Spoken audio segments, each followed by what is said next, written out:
I was 100 miles from nowhere, and I mean that literally, when I spotted this girl out of the corner of my eye.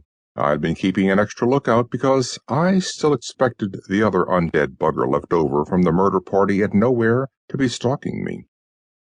I'd been following a line of high-voltage towers, all canted over at the same gentlemanly tipsy angle by an old blast from the last war.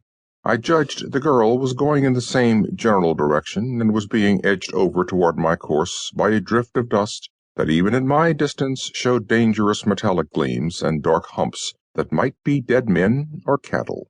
She looked slim, dark-topped, and on guard. Small, like me, and like me wearing a scarf loosely around the lower half of her face in the style of the old buckaroos. We didn't wave or turn our heads or give the slightest indication we'd seen each other as our paths slowly converged, but we were intensely, minutely watchful. I knew I was, and she had better be. Overhead the sky was a low dust haze, as always. I don't remember what a high sky looks like. 3 years ago I think I saw Venus, or it may have been Sirius or Jupiter. The hot, smoky light was turning from the amber of midday to the bloody bronze of evening.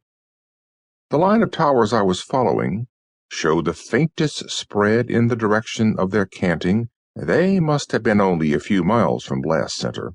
As I passed each one, I could see where the metal of the blast side had been eroded, vaporized by the original blast, mostly smooth but with welts and pustules where the metal had merely melted and run. I suppose the lines the towers carried had all been vaporized too, but with the haze I couldn't be sure, though I did see 3 dark blobs up there that might be vultures perching. From the drift around the foot of the nearest tower, a human skull peered whitely. That is rather unusual. Years later now you still see more dead bodies with the meat on them than skeletons. Intense radiation had killed their bacteria and preserved them indefinitely from decay, just like the packaged meat in the last advertisements. In fact, such bodies are one of the signs of a really hot drift. You avoid them. The vultures pass up such poisonous hot carrion too. They've learned their lesson. Ahead, some big gas tanks began to loom up like deformed battleships and flat tops in a smokescreen, their prows being the juncture of the natural curve of the off-blast side with the massive concavity of the on-blast side.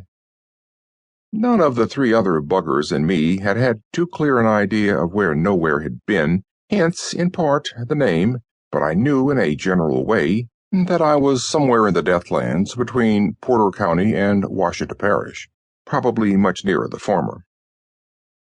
It's a real mixed-up America we've got these days, you know, with just the faintest trickle of a sense of identity left, like a guy in the paddedest cell in the most locked-up ward in the whole loony bin.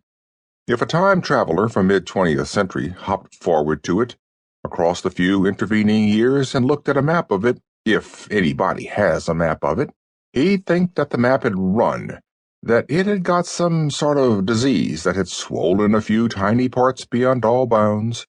Paper tumors, while most of the other parts, the parts he remembered carrying names in such big print and showing such bold colors, had shrunk to nothingness.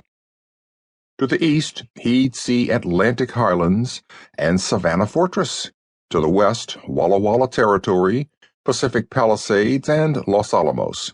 And there, he'd see an actual change in the coastline, I'm told, where 3 of the biggest stockpiles of fusionables let go and opened Death Valley to the sea, so that Los Alamos is closer to being a port. Centrally, he'd find Porter County and Manteno Asylum, surprisingly close together near the Great Lakes, which are tilted and spilled out a bit toward the southwest with the big quake. South-centrally, Washita Parish inching up the Mississippi from old Louisiana under the cruel urging of the Fisher sheriffs. Those he'd find, and a very few other places, including a couple I suppose I haven't heard of. Practically all of them would surprise him. No one can predict what scraps of a blasted nation are going to hang on to a shred of organization and ruthlessly maintain it, and very slowly and very jealously extend it. But biggest of all, occupying practically all the map.